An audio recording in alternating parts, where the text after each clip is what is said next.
Cocaine Bear. These two words evoke such strong emotions within me.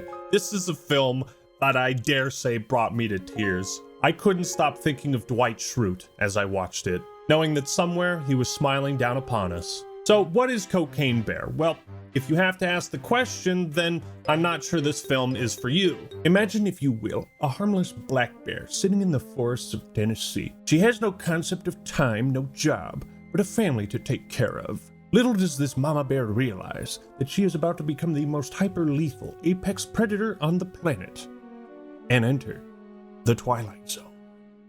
That's the premise. Black bear in Tennessee gets hopped up on drugs and goes on a killing spree. It's a slasher film. Did I mention it's based on a true story? Yeah, based on a true story. Now, okay, obviously, if there was a bear that ingested 75 pounds of cocaine and went on a killing spree, then I think we could all safely say we do live in the Twilight Zone. But that's not what actually happened. The bear never killed anyone. It died like 30 minutes after ingesting the cocaine. But still, this is one of the most oddly interesting topics I can think of when it comes to movies. The title says it all.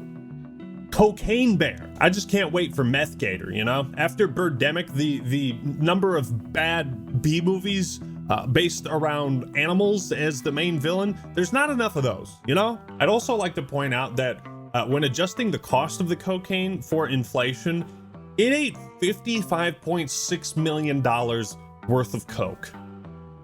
That's more than the budget for this movie. So the film begins as the true story itself does. A man named Andrew Thornton, who's a former narcotics officer and drug smuggler, is transporting a whole heap and tablespoon of cocaine into the United States. And as he's throwing bags out of the airplane, he stumbles, hits his head on the frame, falls out, and dies. And all these different characters going into the forest for various reasons, where they will of course be chow for Cocaine Bear. This takes place in the Chattahoochee River National Recreation Area in 1985. So it's an obvious B-movie, comedy, horror, slasher film, and I really liked parts of it. I wouldn't say I loved it as much as some of the Sharknado films, but it has the same appeal. The premise alone is something that will pique your interest. It's a great shock value title, and you love saying it. Cocaine Bear. It makes you think to yourself, okay, well, I gotta see what that's about, you know? It's either gonna be good bad or so bad it's good, in which case I'll be entertained either way. To make things even more bizarre with this story, they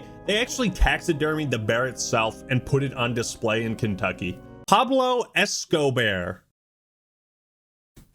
Good one. That's a good one. Apparently the bear is also licensed to offer legally binding weddings. Like, the more I read about this, the more confused yet happy I get. I'd very much describe this film as professional in the sense that, like, it has a decent budget, $30 to $35 million. I mean, for this kind of movie, that's a lot. I think outside of the fun action scenes, the movie's shot in kind of like a lethargic way, like very standard by the books, nothing special. I guess there didn't have to be anything special besides like the attack scenes. Just like, yeah, that's why you're there. That's why you're in the theater getting popcorn. You're not buying tickets for Cocaine Bear to see some Lord of the Rings-esque epic novel that will just make you cry. It's Cocaine Bear. So the drug smuggler is identified by this detective who deduces there's more drugs out there and thus begins the search. It cuts to the Chattahoochee National Forest and there's two hikers there. One of them is played by Christopher, not gonna say this right, Hivju, the guy who played Tormund and who rocks the same awesome beard in every movie. They stumble upon a bear doing interesting things and they start taking pictures of it. Lo and behold, this is Cocaine Bear and he's not too thrilled with having his drug-fueled binge photographed. So he attacks the hikers. The wife gets pulled away, the husband lives, but there's a shot where her arm goes flying and it lands right in front of the husband, and it's kind of like this over-the-top yet serious humor, if that makes sense. Now that I think about it, I don't know if I should give spoiler warnings or if there's anything worth spoiling.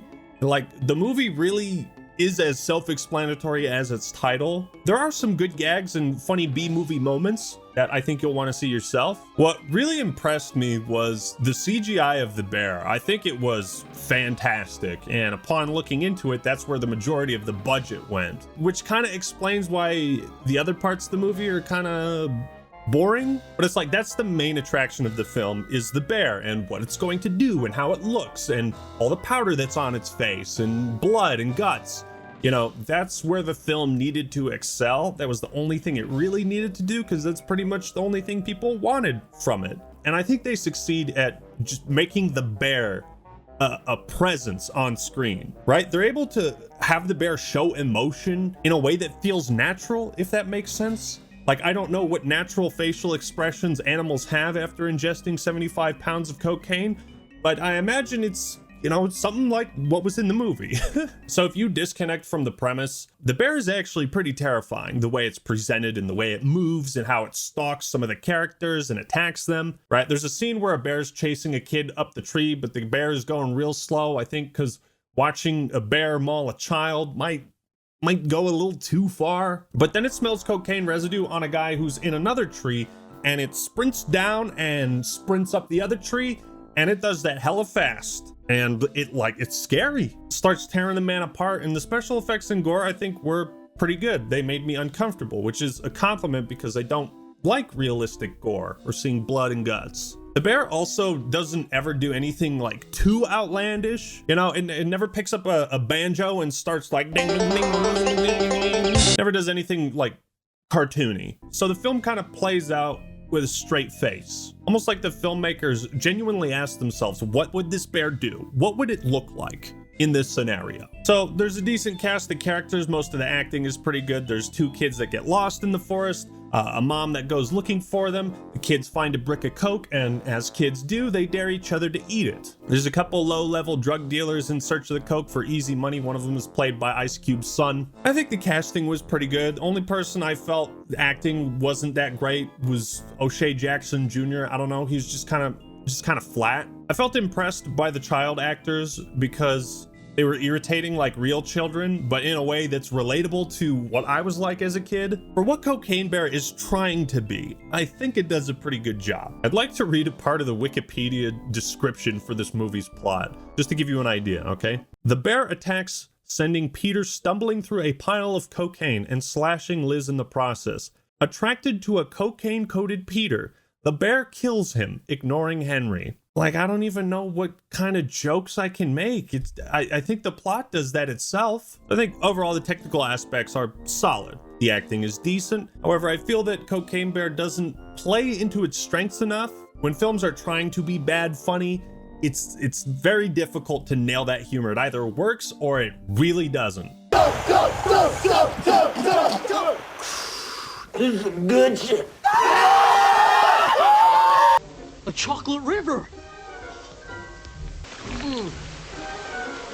That's actually the sewer line. Yeah. And Cocaine Bear's kind of hit and miss on these parts. One scene I really enjoyed near the end was when Cocaine Bear gets shot by the bad guy. Bear falls down a cliff. You think it's dead.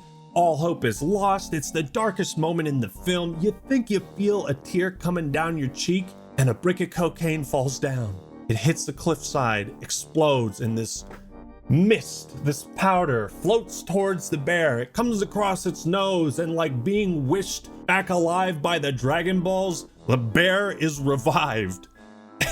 And then it attacks the guy. It disembowels him, and two little cubs come up and start eating the man's entrails as the man is just sitting there like, oh my god.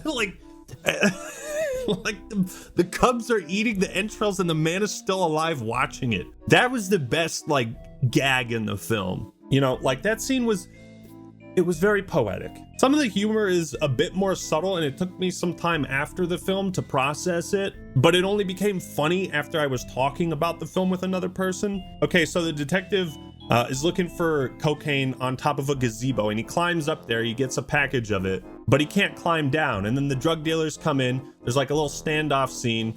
Eventually the detective is shot and killed, and he dies on top of the gazebo, and his last words are like, I hope my dog's been a good girl. It's like, because he gave his dog away earlier in the film. I'm just remembering this now. He is dying on top of a gazebo, and his last words are hoping that his dog is a good girl. And then he dies. And it took me some time to process how funny that was. Most of the humor comes from the outrageous death scenes. Like after the park rangers are attacked, one of them is in this building and she's shocked and stunned, and there's a couple hooligans at the door, and the bear's in the background, and she tries to shoot the bear, but she shoots one of the hooligans and his brain just comes off and he falls to the ground, and the other guy's like, "You just shot him." Another funny scene was when the EMTs show up to help the park ranger who survived.